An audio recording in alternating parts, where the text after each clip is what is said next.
Góðan daginn, núna erum við komin á mjög skemmtilegu og áhugaverðu efni og líka einnig mjög mikilvæg efni.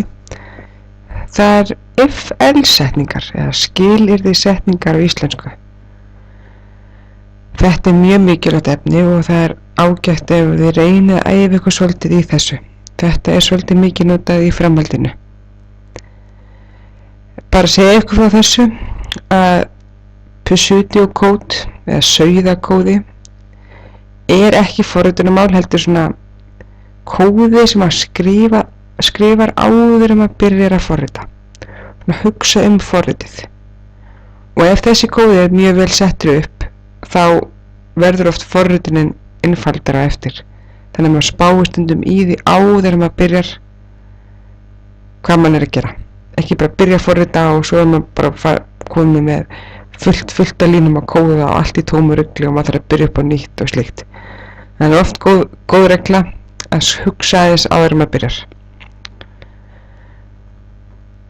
Hingað til hefur forritin okkar bara keyrt næstu línu og svo aftur línu þar á eftir og svo koll að kolli. Og kallast þetta inningaröð á íslensku eða flow control eða execution flow. Og við sjáum dæmi þetta hérna. Þetta forrit byrjar hér, svo fyrir næstu línu fyrir neðan, svo þessa línu og svo þessa og svo koll að kolli. Og endar hér. Bara keyrist beint niður og breytir ekkert þess að fyrir ekkert eitthvað annað, bara keyrir beint niður. Sleppir ekki einhverju línum eða slíkt. En það er einmitt það sem gerist oft með if-setningum. Og það eru þessar setningar allar sem geta haft áhrif á hvernig forrit keyrir. Við skoðum í dag hérna if-else og svo líka bara í næstu fyrirlestrum. Og það annarkvæmt gerir forritið eitthvað eða gerir eitthvað annað. Þá erum við komið svona valmöguleika í forritið okkar. Switch er svipað, svo fyrir við lykkjur eftir nokkra vikur sem er þá for-lykkjur og do-while eða while. En þetta hefur áhrif á hvernig forritið keyrir. Með if-setningum erum við alltaf að bregðast við mismunandi skilyrðum, athuga eitthvað. Og ef þessi skilyrði eru sönn eða trú, þá förum við einhverja leið. Annars getum við farið einhverja aðra. Það fyrir náttúrulega eftir bara hvað if-setningin okkar er löng.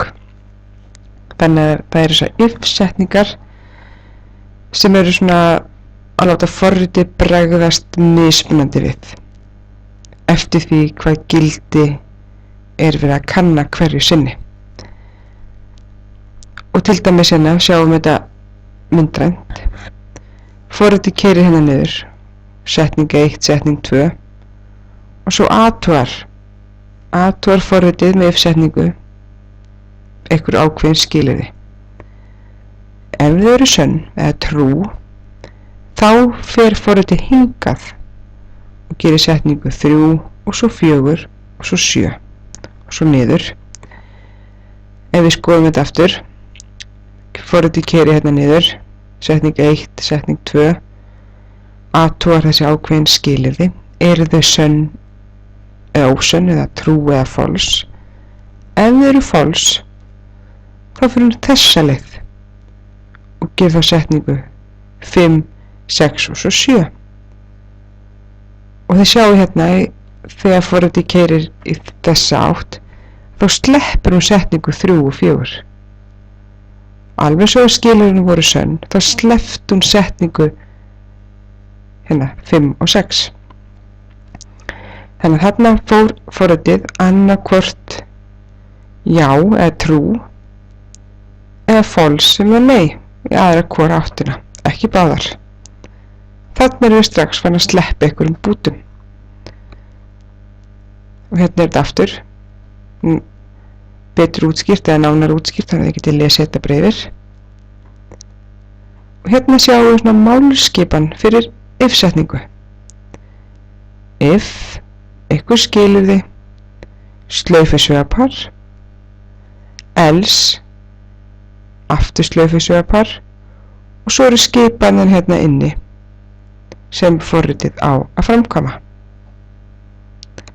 Hérna eftir else, við setjum aldrei neitt skilyrði og heldur ekki semikomu og alls ekki hérna líka.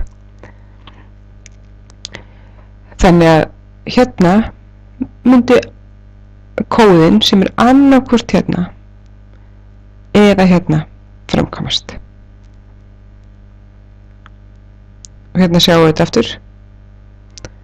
If skilyrði, slaufusvegapar og setningarnar eru settar hérna inn og semikoma aftast.